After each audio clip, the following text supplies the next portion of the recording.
Guys, Mr. B XRP here, and welcome back. Today is January 30th of 2020, and let's take a quick look at the market before we get started. It looks like Bitcoin's at 93.59, and if we look at the 7-day, it's up nearly 12%, and Ethereum's at 176 on the 7-day. It's up 8.53%, and XRP's at 23.5 cents, and it's up 4.5% on the 7-day. So XRP's kind of lagging behind on the 7-day, but we will keep our eyes open and see how things progress.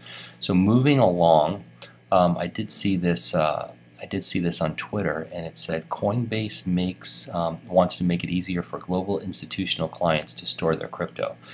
So essentially, what Coinbase is doing is they are opening up an outfit in Dublin, Ireland. And let's see what they said here. So Coinbase Custody unit has set up a new entity based in Dublin in a bid to further expand its institutional efforts abroad. The company has over $7 billion in assets under custody, holding just under $1 billion of that sum on behalf of U.S. clients. So, wow, of the $7 billion they hold, only $1 billion is U.S. clients. That's surprising to me. Custody services are crucial in securing investors' assets, especially for large financial institutions with much more to lose. You know, I find it interesting, and I don't know. Well, let me get down here, and then I'm going to give you my opinion on it. So in this story, one of the things that I saw, it said Europe is Coinbase Custody's biggest geographic segment of growth. McIneville said, adding that the continent would be its jumping off point for further international expansion. We think we can service most of Asia and the other international markets out of Custody International. So looks like they're going to be doing it out of Dublin, Ireland.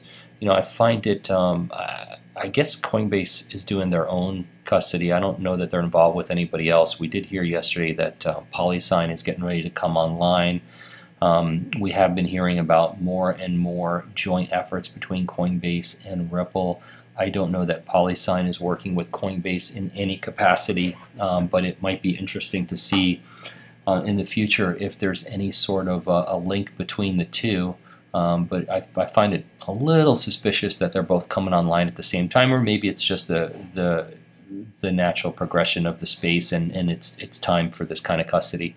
But let's keep our eyes open. And moving on, this was no surprise.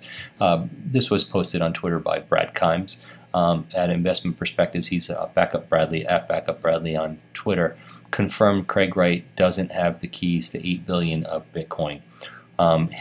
Craig Wright's lawyer confirmed that he does not possess the private keys. Well, I'm not so surprised about that, and you know, and I also think it's interesting that the government's asking for the private keys for Satoshi's Bitcoin when I don't know. I mean, who knows? The government might have those keys to begin with, based on what many people think, which is they might be behind Bitcoin to begin with. But that is just speculation, and we don't know who Satoshi really is. But if I had to hedge my bet, I think the government might be behind it, but we will probably find out someday. We will probably find out. So moving on, this was from Spring yesterday, and Spring is the consumer-facing company to XRP use cases. So for anybody that doesn't know, Spring is an offshoot company of Ripple. You can find them on Twitter at xspringdev.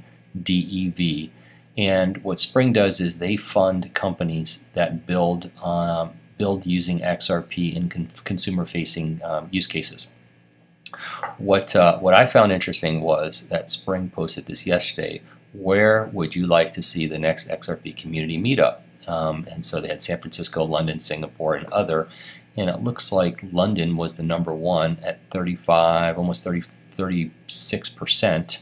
And then other came in second at 32%. And I think part of the reason why London came in #1 is multifold. One is we have a lot of people on Twitter that are from Europe, so I think London was appealing to them. And secondly, is maybe people are thinking it might be done around Swell, so it might be an opportunity for more people to attend Swell. So I think that might be another reason why a lot of people selected London. I know I jumped in and made my recommendation of Vegas. I think all meetups should be in Vegas. That's the fun place for meetups. So that was my thought. Another thing I wanted to point out is Cryptopolis is on Twitter, and if you're not following Cryptopolis, guys, here's the deal. He's at Cryptopolis_X. 40 years of traditional, conventional investing experience. Cryptopolis is so smart, and there's so much to learn from this guy. I'm suggesting that you guys follow him. And the reason why I bring up Cryptopolis today is he posted a video this morning that I'm going to put a link to the video in the description of my video today that everybody should go watch.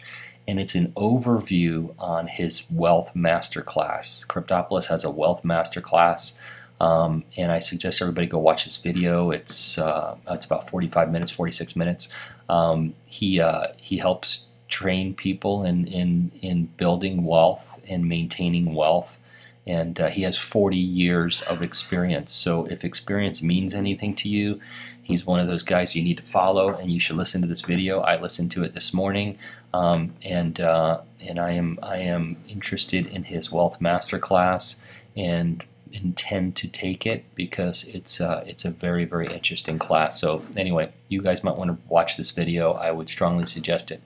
Moving on. All right, so one of the topics I want to discuss today was I kind of have this theory that Ripple and XRP are actually a secret weapon for our government, the United States government, and really all the governments of the world and all the financial institutions of the world. And I'll tell you why I feel this way. It might have been yesterday that Charles Hoskinson from Cardano, he's the CEO of Cardano, he made mention of not letting Ripple win. And what he meant by that was not allowing governments and financial institutions to continue to have their own fiat and control money the way they control money. And it's a little naive for even Charles to think that governments aren't going to protect their fiat. And if he's thinking along those lines, and he's thinking along the lines of a Bitcoin maximalist, you are not going to replace government's fiat. It's not going to happen. And a lot of Bitcoin maximalists, in fact, all of them that I've ever heard speak, all think the same thing. And as Brad Garlinghouse once said, that governments have tanks, it is not going to happen.